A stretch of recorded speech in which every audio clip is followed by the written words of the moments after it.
নমস্কার, আমি সুস্মিতা পাল। আজকে একটি বিশেষ দিন, অর্থাৎ 21শে ফেব্রুয়ারি। আমরা সকলেই জানি আন্তর্জাতিক মাতৃভাষা দিবস।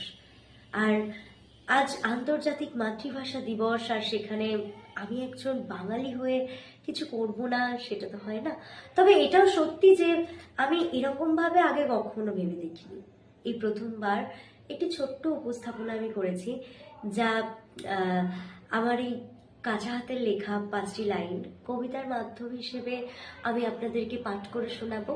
আর তার সাথে প্রতুল মুখোপাধ্যায়ের আমি বাংলায় গান গাই, এই গানটির 4টি লাইন আমি নিয়েছি। আমার কবিতার 5টি লাইনের পর এই গানটি রেখেছি। কেমন লাগে অবশ্যই জানাবেন, ভুল ত্রুটি মার্জনা করবেন। শুরু করছি।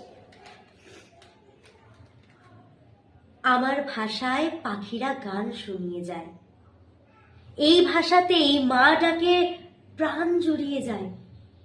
কৃষ্ণচূড়ার রক্ত রাঙা 21 যখন আসে, বর্ণমালার প্রতিটা অক্ষর অশ্রু জলে হাসে। শহীদ হয়ে শত শত প্রাণ পেলাম আমরা বাংলার গান, মাতৃভাষার গান।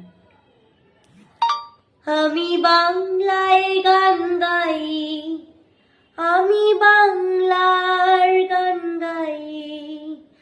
আমি আমার আমিকে চিরদিন এই বাংলায় খুঁজে পাই। আমি বাংলায় গান গাই, আমি বাংলার গান গাই। এই আমার আমিকে চিরদিন এই বাংলায় খুঁজে পাই। ধন্যবাদ। এটি আমার ছোট্ট প্রচেষ্টা। বেশ কয়েকদিন ধরে আমার ঠান্ডা লেগেছে। আমি জানি না আমি সুর করে বলতে পারলাম বা সুর করে গানটা করতে পারলাম কিনা, তবে অবশ্যই জানাবেন। এই উপস্থাপনা একান্তই আমার আজ বিশেষ দিনের জন্য, 21শে ফেব্রুয়ারির জন্য। ধন্যবাদ।